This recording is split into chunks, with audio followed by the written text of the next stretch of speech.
Hi guys, welcome back to part 2 of our rendering tutorial. In this part we're going to cover materials.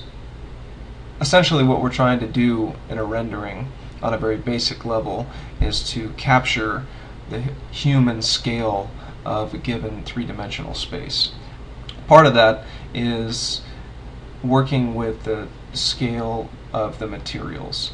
So we're going to apply a concrete material to start to illustrate my point. So let's go ahead and select this main wall back here, and I want to make a new material. So let's bring up the materials palette by going to rendering, material editor.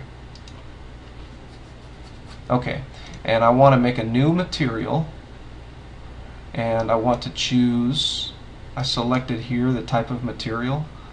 I want to choose a standard material.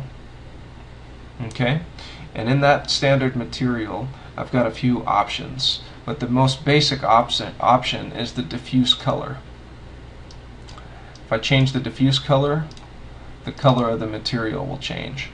So I can come into my diffuse color, and instead of having it a color, I can put an image. So let's click to the right of where it says the diffuse color, and that gives us an option to place a map. And we want to select a bitmap image. Okay, I found a concrete, sort of a board formed concrete image. So I'm going to select that for my diffuse. See, I've already got the image of what the texture is going to look like. So I want to now take this texture, our new material, and I will rename that material. Sorry. To navigate to the back, or to basically when you apply a new map, it brings up a new window here with a bunch of different settings for the individual map. We don't need to go over those right now, so let's just go ahead and navigate back to the original material settings. And to do that, we click this little up button here that says go to parent, and that will bring us back to our main menu here. And so what I want to do is apply the material that we've created to this wall. So I have the wall selected, and I want to say assign material to selection. That's this button right here. So now I've applied the concrete material to my object. I've applied the concrete material to my object, and what I want to do in the next step is display that map in the viewport so that we can see the tiling of the texture in real time. So once I have that material selected, and I'm going to rename that material so I know what it is. So I'm going to call that concrete wall. Okay, and now I want to also click this button here where it says show standard map in viewport, and I'm going to get out of my camera view for just a moment, and I'm going to go to perspective view so I can see what the tiling of the image is doing here. I believe it's just a really small image to start with, so we want to change the scale of this.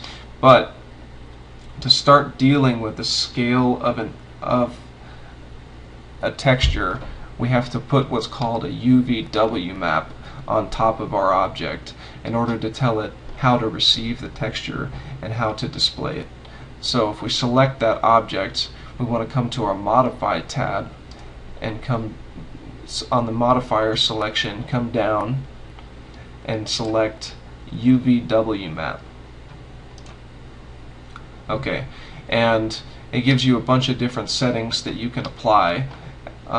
So a planar map maps it to a plane, a cylinder, obviously to a cylinder, but the one that we want is this box. Box works pretty well for sort of rectangular objects like we have. So let's take that box selection, and over here we have an option for the length, width, and height. So right now, once I applied the UVW map, the texture came in way too big. So I want to start to scale this texture down. So maybe I'll scale the width down, and then I'm also going to scale. Sorry, I'll scale the length down, but maybe also scale the height. So let's zoom in a little further. I know that this wall right here is roughly 3'6", so these panels should be about 4 feet tall in real life. So we're going to try and get as close as we can visually. And it looks pretty good, but let's now position this texture so that you can have control of where the form lines are in the concrete. So in the UVW map, click this little plus button and it brings up your UVW gizmo. Select the gizmo. Now you can either select the move or rotate tools. I'm going to use the move tools and just move the map. See how I'm moving it? So you can specify where you want the map to start. Okay, let's go back to our camera view, or sorry, let's get out of UVW map gizmo and let's go back to our camera view. So right click where it says perspective and then go to camera. Now select camera 01. Okay, I want to now do a quick rendering of this scene. So we can see that we now have a simple concrete texture mapped to this main wall.